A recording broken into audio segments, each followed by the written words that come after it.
Welcome to Her Comeback, the podcast for women who are done playing small and ready to begin their next chapter. I'm your host, Michelle Thompson, and I know firsthand what it takes to walk away from a safe path and build a life that you love.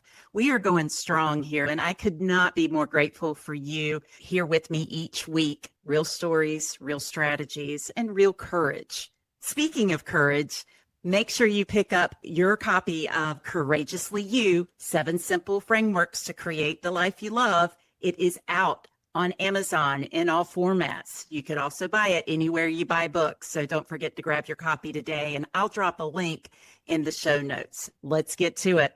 Welcome, everyone, to Her Comeback. I am your host, Michelle Thompson, and I am delighted today to have Paige Arnof-Fenn with me. Paige is all the way from outside of Boston, Massachusetts, and Cambridge. She is a founder and CEO of a global communications firm, Mavens Moguls, and her clients include Microsoft, Virgin, the New York Times Company, Colgate, some venture-backed startups, as well as some nonprofit organizations. She graduated from Stanford and Harvard Business School, and she sits on several boards and is a popular speaker and columnist for the Entrepreneur and Forbes. Wow, Paige, welcome. Thank you, Michelle. I'm excited to talk to you today.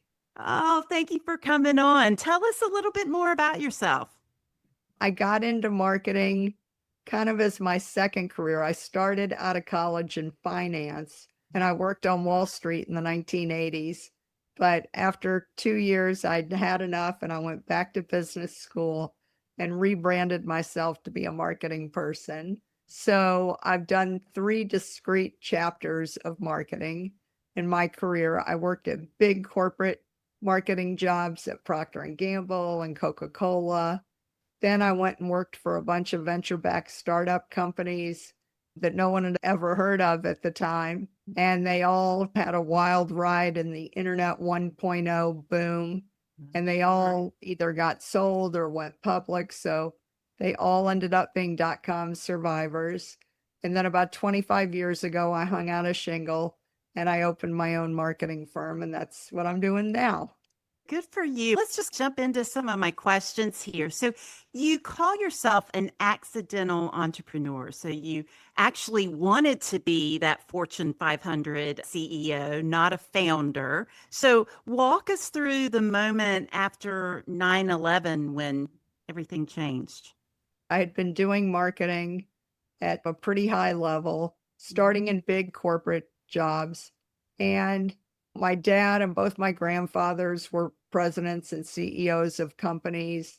So I grew up in a business family. My dad went to business school. I went to business school.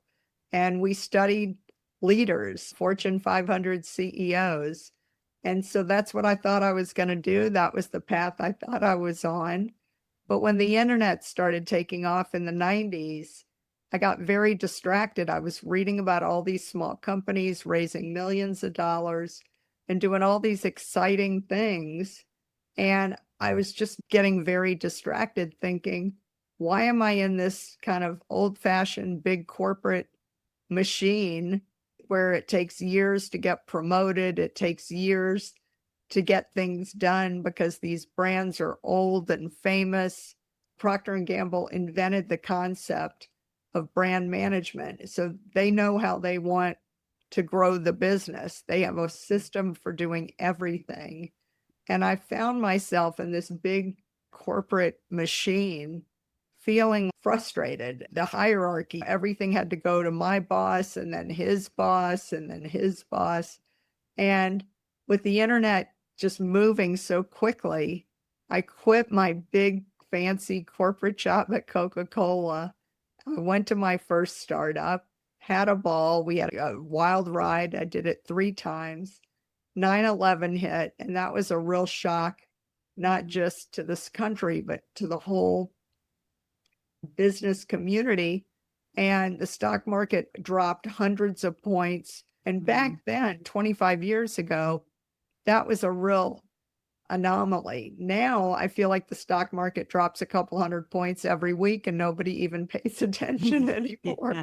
It's a very different world. Yeah. But there were no marketing jobs after 9/11 because Mm. companies kind of shut down their marketing. They wanted to conserve their cash. They were afraid they'd never be able to raise money again.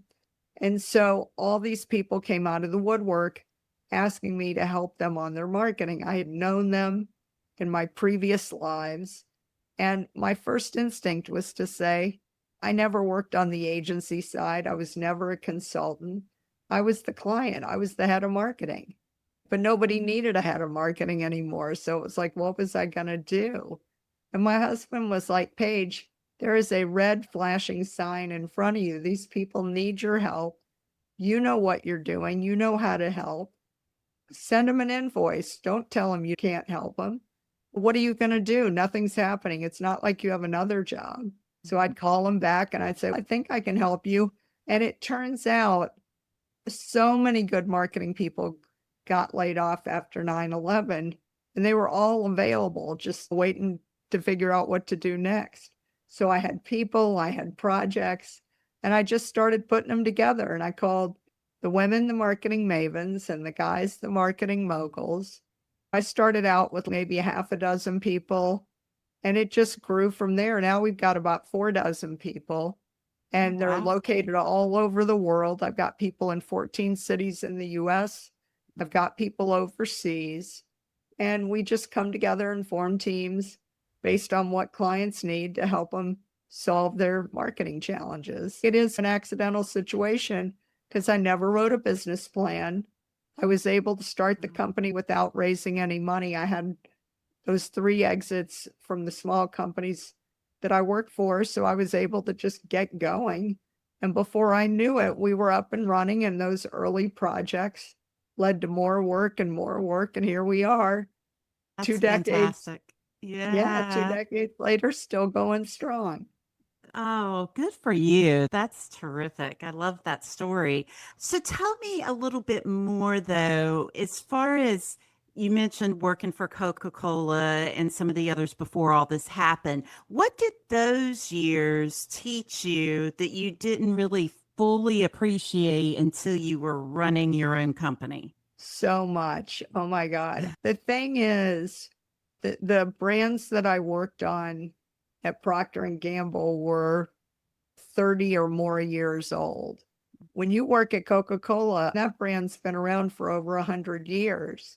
Yeah. So you don't know what you're made of because there's so much inertia in that brand. It was very successful before I walked in the door, and I may have a little bit of impact, but that machine is rolling with or without you.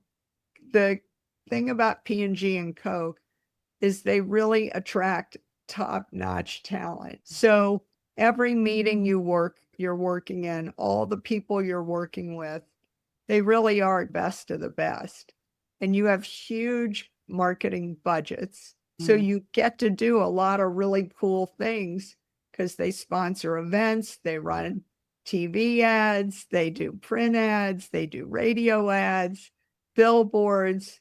I was in those jobs before digital marketing, before the internet took over. These companies put a lot of investment in their people. They train you and develop you. They send you to professional development.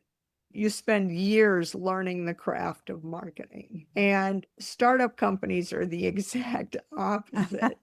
They need people who can hit the ground running, that can do the job day one. So when I showed up at those 3 startup companies, the first one, I had to build the marketing department from the ground floor. And you're hiring people to do all the things that already existed in those big corporate jobs. I showed up, but I already had a team around me who was very talented and trained and ready to go. In the startups, I joined each of these companies very early on. The first startup, we needed a logo, we needed a tagline, basic stuff. And so my DNA was in everything that we did. I could tell you how we got the clients we got, where those customers came from, because my team figured it out. We had to roll up our sleeves and make it happen. It really is a very different feeling when you're a cog in a big machine versus your DNA being part of literally everything that you do.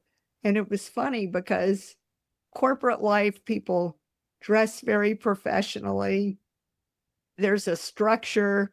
Even having a meeting, you have an agenda. It's very process driven. And Yes. people don't get promoted at Procter Gamble until there's a spot to be promoted into. So your boss has to get promoted and their boss needs to be promoted. Right. In a startup, it's like the Wild West. Yeah. You walk in and you don't know which hat you're going to wear that day because the fire could be anywhere in the building, and you just jump in and roll up your sleeves. When I was hiring a bunch of people to help build this marketing department, they didn't have the training that I had. And we were very scrappy. It's more guerrilla marketing. We didn't run Super Bowl ads. We weren't sponsoring the Olympics or NFL football. These were really grassroots efforts. And market research at a big company is statistically significant. You'll talk to over 1,000 people to figure out if this is a good idea. With a startup, you can intercept people on the street or send out a Zoomerang and ask a few questions, and you just make a decision. And if it, in a few days, if it's not good, you can change your mind and try something else. So it's just a very different environment, very different culture. But what I realized when I got to the startups and also starting my own firm, you really do learn a lot in those corporate jobs that you can translate and transfer to a scrappier environment. Sure. And you realize I actually do know a lot. I actually have done this before, or I know how to kind of put a bungee cord or some duct tape on this and make it work. Even if we don't have the big budget, we'll figure it out because I've seen this before, I've done it before, and I have a clear vision of where we're going, what we need to do, and how we're going to get there.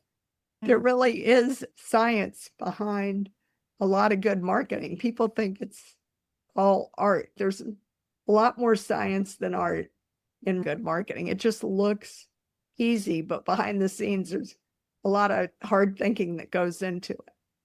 You contrasted the structure of coming from the larger corporate organizations to the startups and then where you are with your business. Would you say that you tried to bring the best of both worlds into your organization? How would you describe it? Absolutely. I know the value of market research. Procter & Gamble is probably the most data-driven consumer products company in the world. They don't care what you think or what I think. What does your customer think? And it's not probably just one primary customer. There's usually a secondary or tertiary audience that impacts the decision. If you're selling kids cereal, you want the kid to want it, but you want the mom to think it's good. There are other people that have to be influenced that are part of the decision making.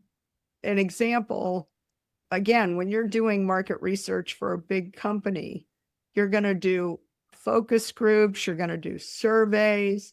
With a startup, you don't have the luxury of time or budget to do that. So for instance, the first startup I worked for, we were in the music and entertainment space. It was a way to discover new music and pop culture online. And our target audience were young men predominantly, call them 18 to 24, have body piercings, tattoos.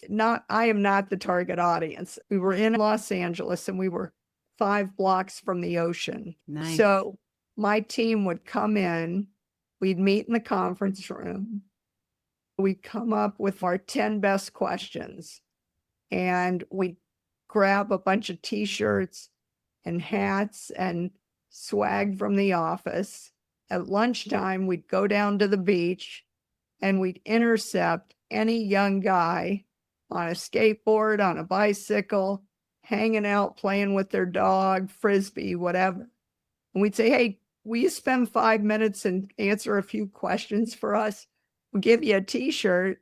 And of course, the guys were like, sure, what do you want to know? We'd go through our questions. And then after lunch, we'd all meet back in the conference room.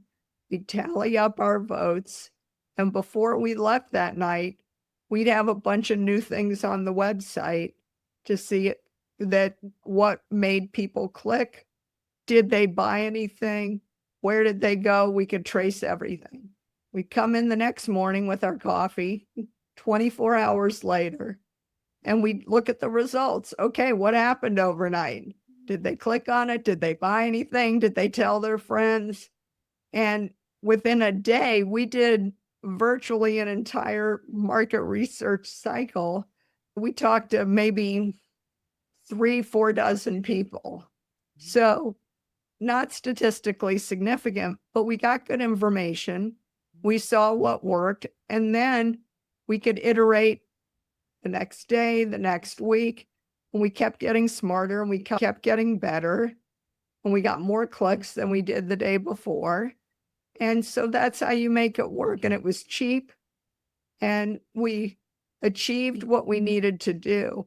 And my team was amazed. They're like, wait, you learned that at Procter Gamble? I'm like, not exactly, but I knew enough to know that we could move the ball forward. That Right. was my goal. That's terrific. That's great. Let's pivot a little bit and talk about some loss and redefinition that you've had in your life. So, on a more personal level, I understand that you lost 7 family members in 6 years. Wow. Can you take us back to that season of your life and what your day to day looked like then? Yeah, so that was a really tough stretch. By then, I had already started my own company. And my husband and I joked we were a 2 entrepreneur, no pet, no plant, no kid family. So we were both working crazy hours. We lived in a rented house. We both had old cars, and we just worked a lot. We both had started companies, and we were just fasten your seatbelts, pedal to the metal. And for 5 years, we didn't take vacation. We were just working. It was in that period post 9/11 where things were coming back. The economy was booming, and we didn't want to miss anything. And sadly, both of our parents, my stepfather, one of his siblings, the matriarch of our family, my grandmother's sister, all these people started to get sick, and they died one after the other. It was like a game of whack-a-mole. Just as one person seemed to be settling down, then someone else would pop up. I guess I was naive because I thought because we weren't going to have kids, I thought no sandwich generation here. Like, we're entrepreneurs, we got good jobs. And I just never really thought about it. But once that happened, it was really a wake-up call. And it just changed the way I thought about everything, honestly. Before that, I was more classically trained, went to good colleges, went to good business school. I thought success meant you had a big, important job, you had a title, you had a business card that you give to somebody. They're very impressed. You have a good salary. I had worked for 3 startups that all got bought or went public. They were successful. So I was living what I thought was the dream. That was the way that I defined success. I was living a good life. And then these people start getting sick and dying back to back. And in that group of people, the youngest was in their 50s, maybe Wow. 50-ish. And the Wow. oldest was like well into their late 90s. And there were 2 CEOs in the group. So people who had Oh. had long, successful lives successful corporate careers. And you just realize, even if you make a lot of money and you're important in your company, people don't care about that at the end of their life. They just want to be with people they love, and they want those people to know how much they meant to them and all of that.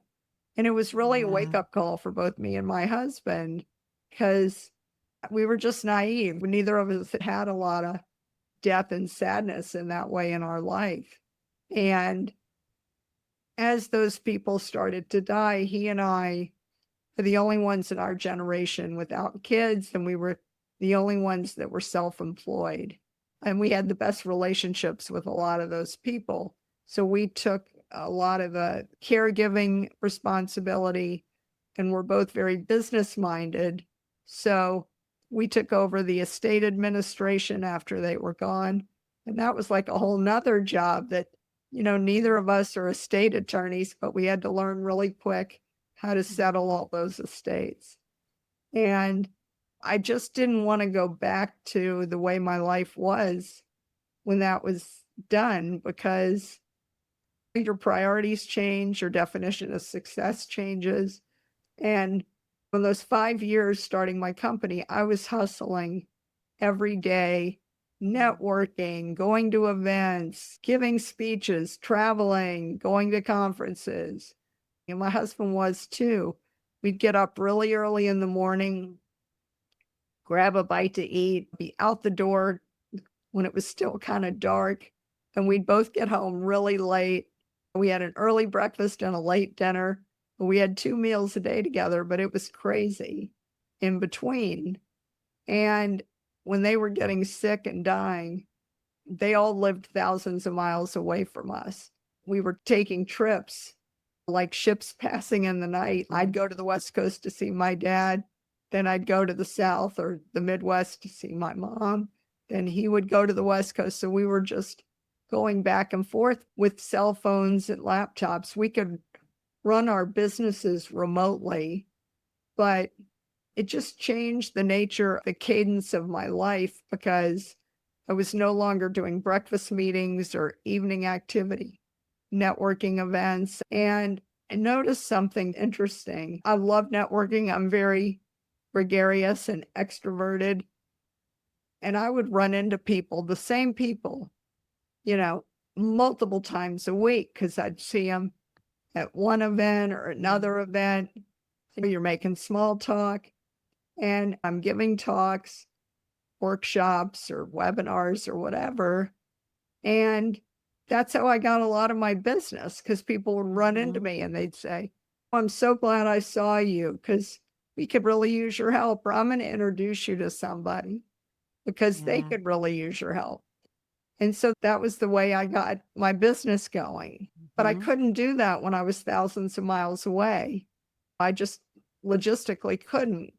And so I would scramble before I got on a plane. So I'd not network for a few days before my trip. Then I'd be gone for a week or 10 days. Then I'd come back and I'd be buried just trying to catch up on all the stuff that piled up while I was gone.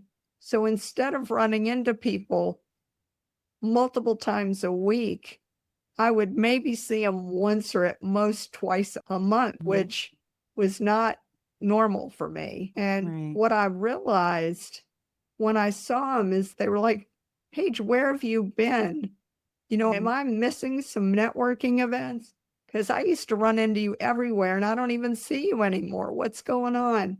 And I didn't want to be depressing and tell them about all the stuff going on personally. Just said, yeah, I've been on the road a lot and traveling, but it's great to see you. I'm glad to be back. And it's interesting because I would see someone who'd say, we'd really love to talk. And so I'd send them a proposal. And usually before this chapter, when I'd have meetings, run into somebody and send them a proposal, I'd follow up the next day, send them an email, voicemail, and say, I hope you got the proposal. If you have any questions, you want to set up a call, let me know. Happy to answer any questions. wait a few days, then I'd ping them again if they didn't respond. But once I was in this zone where I was not around, I would send them a proposal, then I'd be away for a week or 10 days. And then I'd come back and I'd say, oh my God, I never even followed up with that company. I sent them a proposal. They're going to think I'm a flighty or something. So then I'd reach out to the CEO and I'd say, hey, I just wanted to check in. I know it's been a week or so. Have you had a chance to look at the proposal? I've been really busy, but if you have any questions, please don't hesitate. I'm around all week. Please give me a call.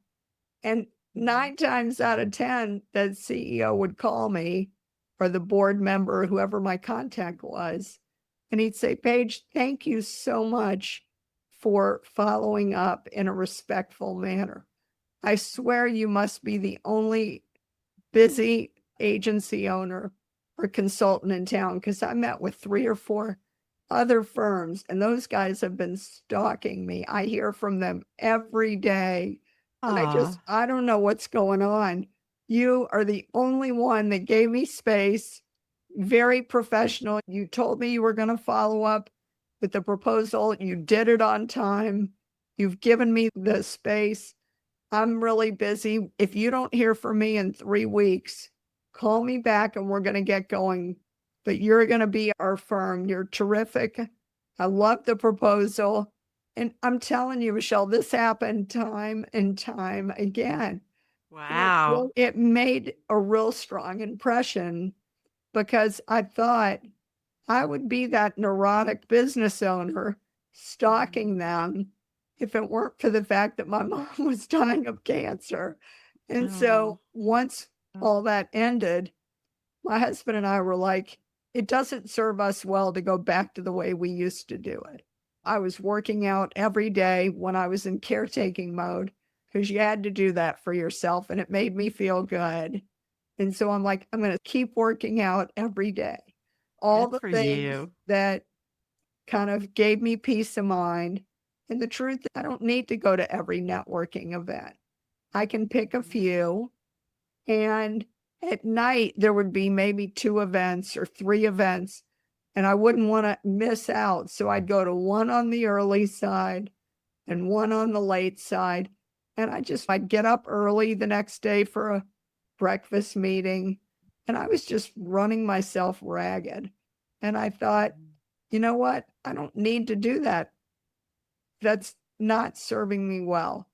I wanted to do smaller events, maybe a lunch or a dinner with 1, 2, maybe 3 people, where you really get to have a conversation, not walk into a hotel ballroom with 200 people and walk out with 15 business cards of people I don't even remember.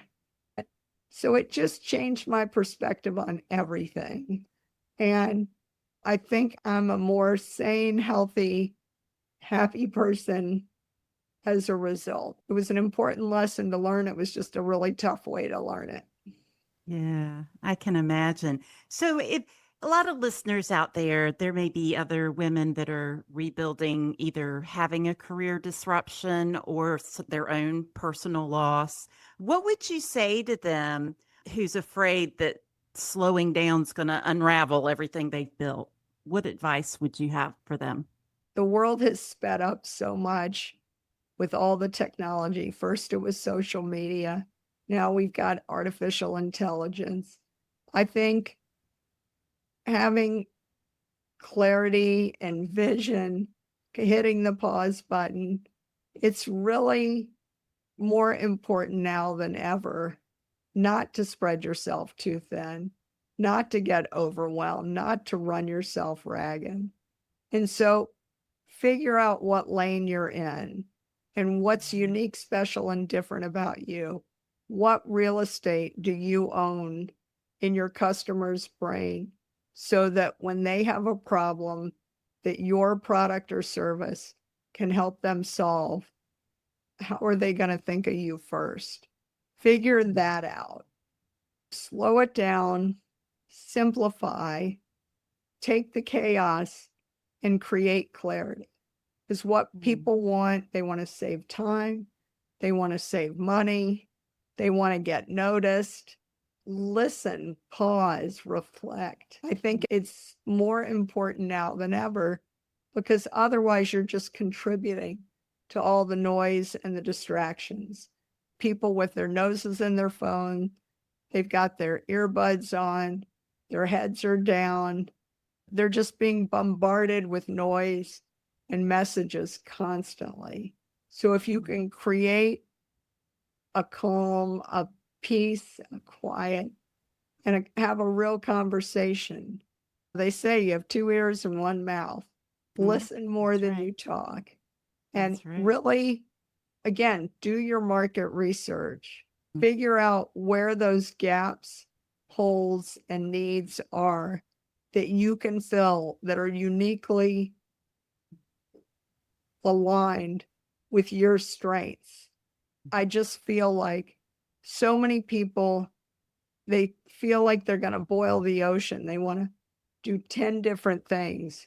You can't do 10 different things. You can do 2 things maybe really well and just figure out what those messages are and reinforce them in everything that you do. And you don't need to be on every social media platform. Pick the 1 or 2 that are the most authentic to you.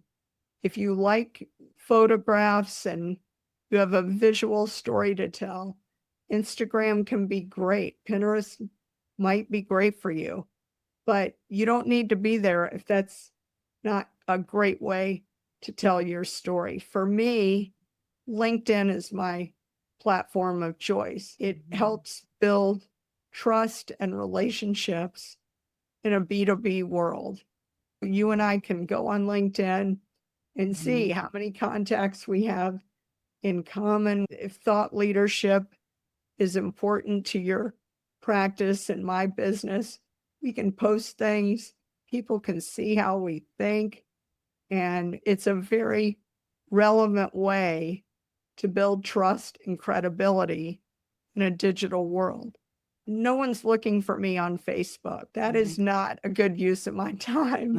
And a lot of people go on X and they want to be kind of snarky, or they're putting things up there maybe that are not the most professional.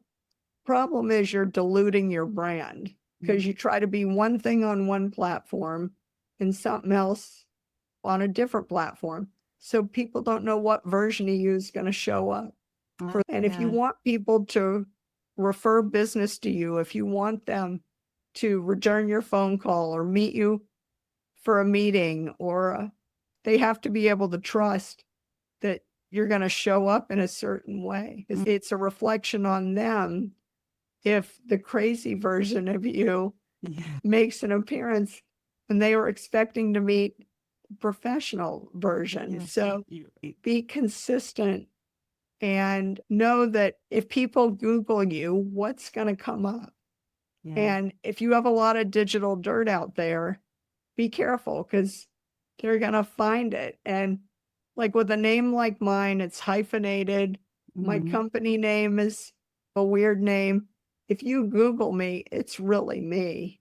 And so if your name is Bob Smith, Susan Jones, they're not going to know who you are, but they'll find me. And if there's stuff out there that's not flattering, that's not going to help you. So really clean up your digital dirt, figure out what lane you're in, and be the best version of you. Don't try and compete with people that are better at things that are not valued or not things that you're going to be able to deliver on.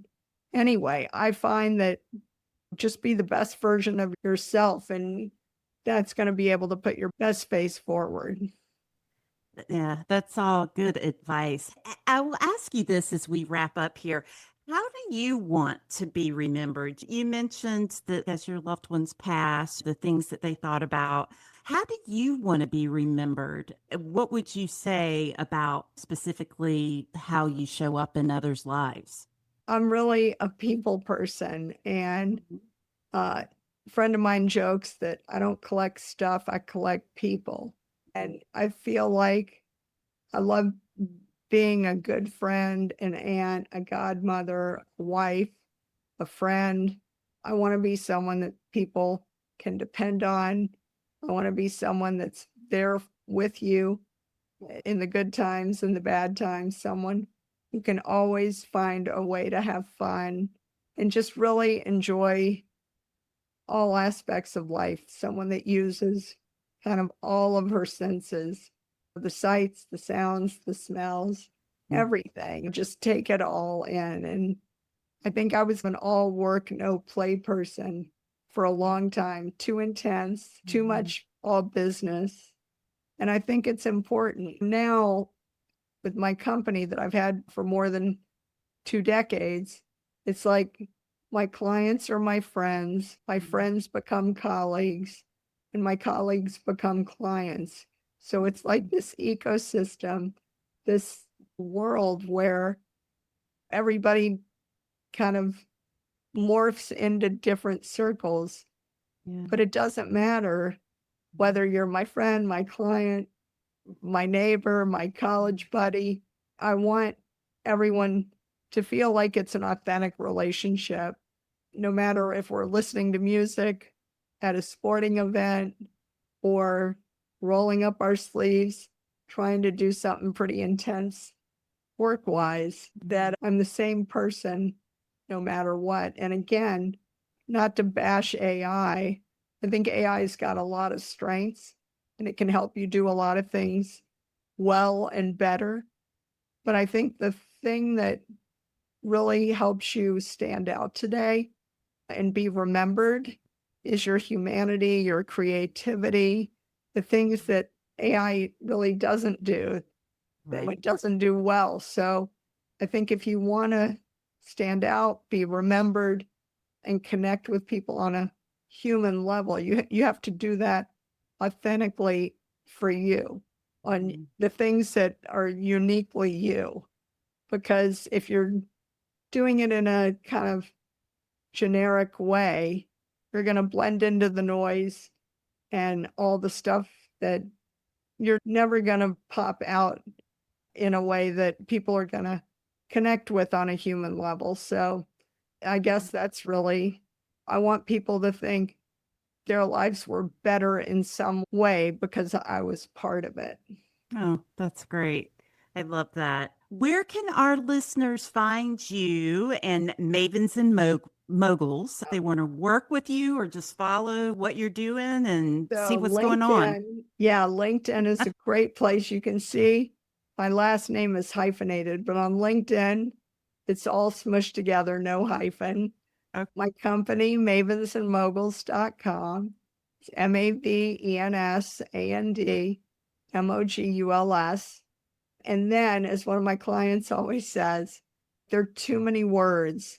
All I remember is Paige and Mavens. So if you Google that, I will pop up right away. It's really me. And you can find me that way as well. Oh, awesome. I have really enjoyed hearing your story and your experience and just how things have really transformed in your life from when you started to where you are today. So it's all good stuff. So thank you, Paige. And I wish you continued success in this and any following chapters in your life. Thank you so much, Michelle. It's been really fun chatting with you too. Thank you for joining another episode of Her Comeback. Before you go, I have a question for you.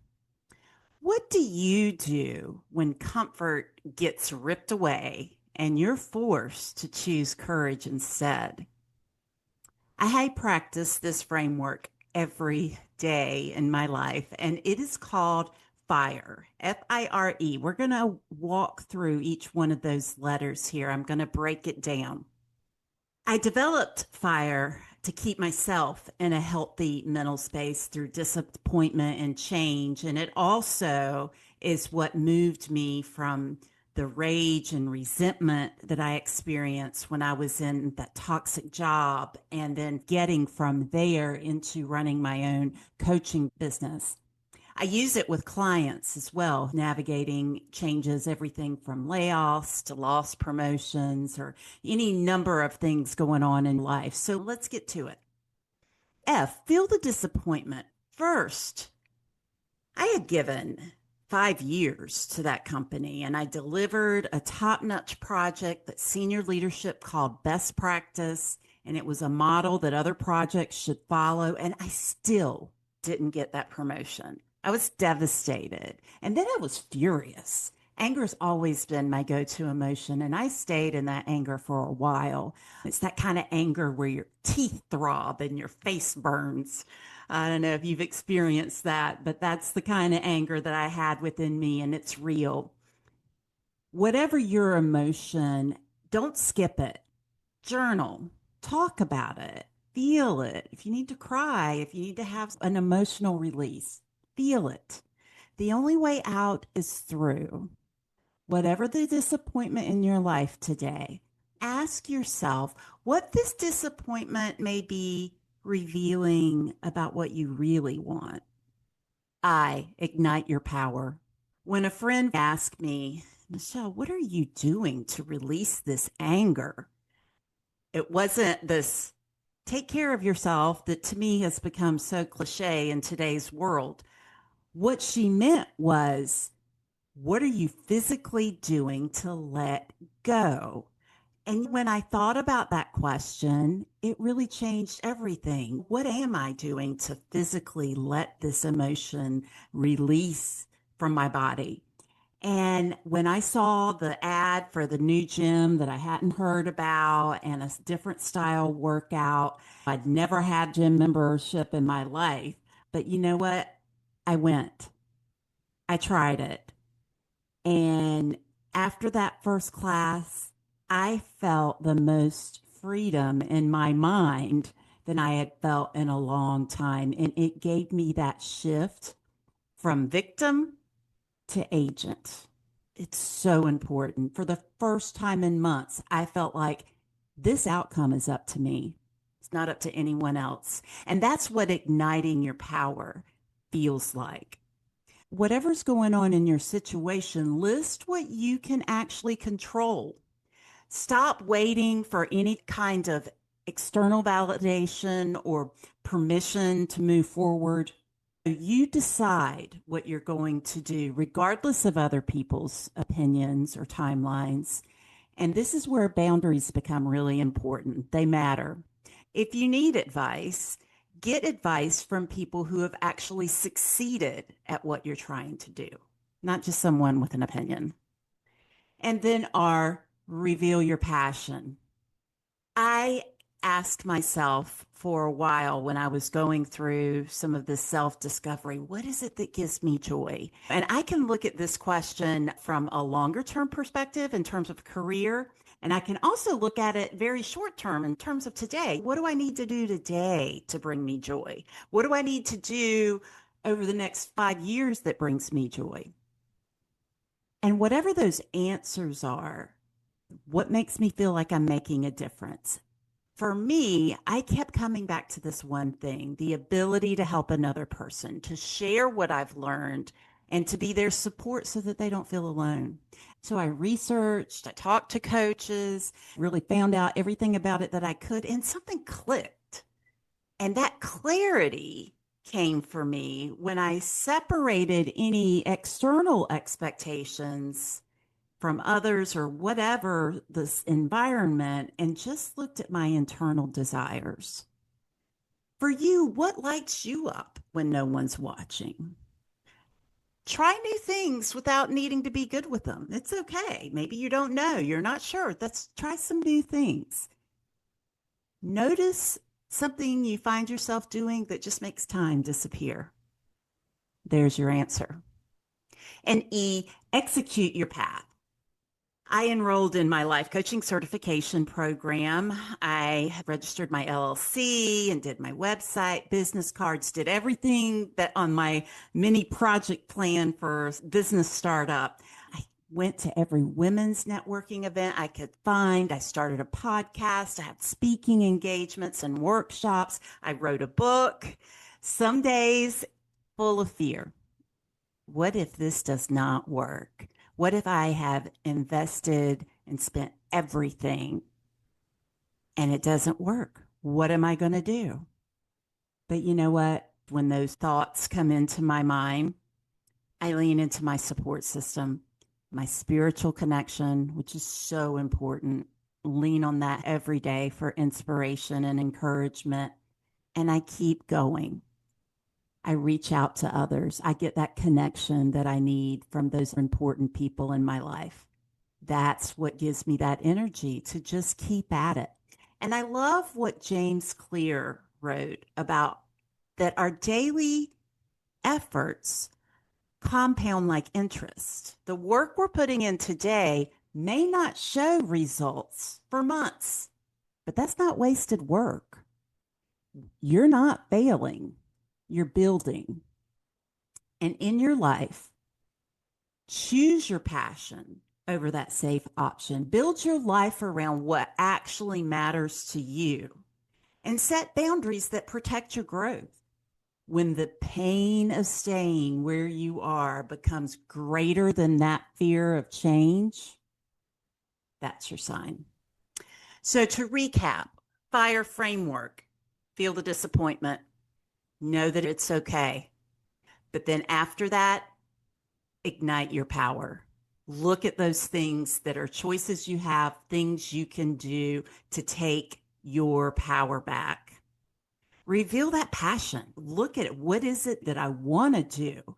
That's where I want to be, that I'm passionate about, and execute your path one day at a time.